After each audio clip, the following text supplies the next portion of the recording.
పూరా local. Welcome to పూరా local. IT ఉద్యోగులకు ఏఐ వణుకు పుట్టిస్తోంది. తాము తయారు చేసే ఏఐ తమ ఉద్యోగాలు తీస్తుంటే అయోమయంలో పడిపోయారు.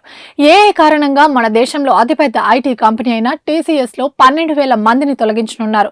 ఆర్థిక పరిస్థితులు సరిగ్గా లేకపోవడం, ఆర్టిఫిషియల్ ఇంటెలిజెన్స్ కి మారుతుండటంతో ఖర్చులు తగ్గించుకోవాలని ఆలోచిస్తుంది సంస్థ.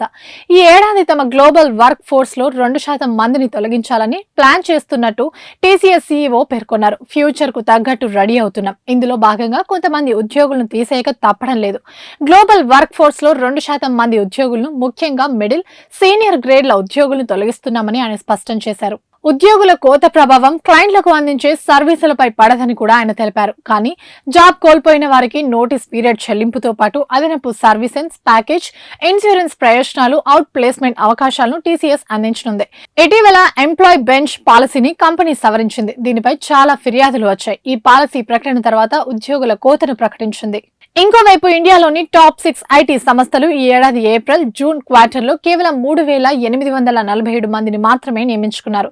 ఇది ఈ ఏడాది మార్చ్ క్వార్టర్లో నియమించుకున్న 13,935 మందితో పోలిస్తే ఏకంగా 72% తక్కువ. TCS కోత టెక్ రంగాల్లో పెట్టుబడి పెడుతోంది. కోత మార్కెట్లోకి ప్రవేశించడం, ఏఐ వాడకాన్ని పెంచడం, నెక్స్ట్ జనరేషన్ ఇన్ఫ్రాస్ట్రక్చర్ ను రెడీ చేయడం, వర్క్ ఫోర్స్ మోడల్ ను మెరుగుపరచడం వంటివి చేపడుతుంది. ఈ కోతలు మార్జిన్లను పెంచుకోవడానికి కాదని, భవిష్యత్ కోసం రెడీగా ఉండడానికని కృతి వాసన్ అన్నారు. ఇవి ఇప్పటివరకు అప్డేట్స్. మరిన్ని అప్డేట్స్ కోసం చూస్తూనే ఉండండి పూరా లోకల్.